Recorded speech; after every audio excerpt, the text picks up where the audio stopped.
pada kali ini saya akan menjelaskan tentang masa pemerintahan Megawati. Nah, masa pemerintahan Megawati itu dilantik pada 23 Juli 2001 sampai 20 Oktober 2004. Pada 23 Juli 2001, Megawati dipilih menjadi Presiden RI. Beliau menjadi Presiden setelah MPR RI menggelar sidang istimewa MPR pada 23 Juli 2001. Sidang istimewa MPR ini digelar untuk menyikapi langkah Presiden Gus Dur yang mengeluarkan maklumat Presiden. MPR yang kala itu dipimpin Muhammad Amin Rais pun bereaksi atas keluar maklumat tersebut. MPR bersidang kemudian memberhentikan Gus Dur melalui ketetapan MPR RI. Beberapa jam kemudian MPR mengangkat Megawati Soekarno Putri menjadi presiden yang kelima. Pada bidang ekonomi, hal ini karena kebijakan ekonomi pada masa pemerintahan Megawati yang ditujukan untuk memperbaiki kondisi perekonomian Indonesia. Selain itu, Megawati juga menerapkan kebijakan moneter yang dipraktikkan oleh Bank Indonesia dalam mengatasi inflasi dengan cara mengendalikan jumlah uang yang beredar. Kemudian ada pada bidang sosial. Pemerintahan membentuk Komite Penanggulangan Korupsi atau KPK yang bertujuan untuk menanggulangi masalah kemiskinan di Indonesia. Megawati juga meningkatkan pendapatan dan mengurangi pengeluaran kelompok masyarakat miskin dalam memenuhi kebutuhan pokok sehari-hari. Program lain yang populer di kalangan masyarakat adalah beras rakyat miskin atau raskin yang dijual seharga Rp1.000 per kilo. Lalu pada bidang pendidikan, Megawati mengalokasikan dana untuk sektor pendidikan dan pendidikan luar sekolah. Pemerintah juga membentuk pendidikan untuk semua atau disingkat juga dengan PUS, guna mempercepat wajib belajar 9 tahun di Indonesia. Lalu, yang terakhir ada pada bidang hukum, di mana Megawati membangun pemerintahan reformis guna mewujudkan Indonesia sebagai negara yang adil.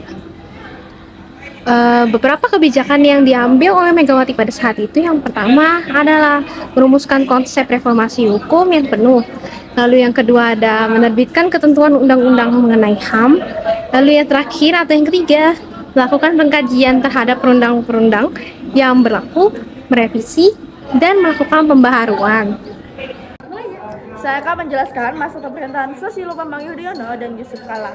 Susilo Bambang Yudhoyono dan Yusuf Kala merupakan presiden dan wakil presiden pertama yang dipilih rakyat melalui pemilihan presiden atau pilpres secara langsung pada 2004. Pelantikan Susilo Bambang Yudhoyono atau biasa kita kenal SBY dan Yusuf Kala dilakukan di gedung DPR atau MPR di Jakarta pada 20 Oktober 2004. Pelantikan ini menandai secara resmi dimulainya masa jabatan Presiden Susilo Bambang Yudhoyono dan Wakil Presidennya Yusuf Kala. Setelah dilantik sebagai Presiden, Susilo Bambang Yudhoyono dan Yusuf Kala segera menyusun kabinet yang bernama Kabinet Indonesia Bersatu. Kebijakan pada masa pemerintahan Susilo Bambang Yudhoyono dan Yusuf Kala antara lain yang pertama, kebijakan dalam bidang politik, yang kedua, kebijakan dalam hukum, dan yang ketiga, kebijakan dalam ekonomi. Selanjutnya kita akan mendengarkan salah satu kebijakan yang paling menonjol di masa pemerintahan Susilo Bambang Yudhoyono dan Yusuf Kala.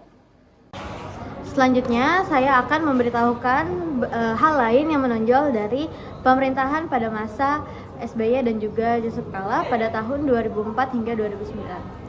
Pada pemerintahan Presiden Susilo Bambang Yudhoyono atau yang biasa kita kenal dengan Bapak SBY untuk pertama kali menerapkan sekolah gratis pada tahun 2005 untuk tingkat SD dan SMP. Pemerintahan kemudian memperluas penerapan sekolah gratis hingga SMA pada tahun ajaran 2012 hingga 2013 dan kemudian secara efektif diberlakukan pada tahun ajaran 2013 hingga 2014. Dana bantuan operasional sekolah atau BOS atau yang biasa dikenal atau yang biasa disebutkan sebagai dana BOS yang dikuncurkan untuk membebaskan biaya operasional pendidikan mencapai hingga 243,28 triliun sepanjang 2005 hingga 2013. Penerapan sekolah gratis bisa terlaksana setelah pemerintah menetapkan pembebasan biaya melalui dana BOS.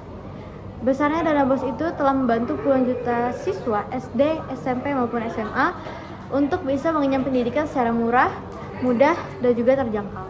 Masa pemerintahan SBY dan Yusuf Kala sudah dilakukan 3 kali kebijakan untuk menaikkan harga BBM sejak awal periode pemerintahannya pada tahun 2004 sampai 2009. Pada masa itu, Setelah berakhirnya pemerintahan Megawati, ia memiliki dua pilihan yang sama-sama berat. Nah, pilihan pertama itu menaikkan harga BBM dengan resiko ekonomi negara bisa ambruk.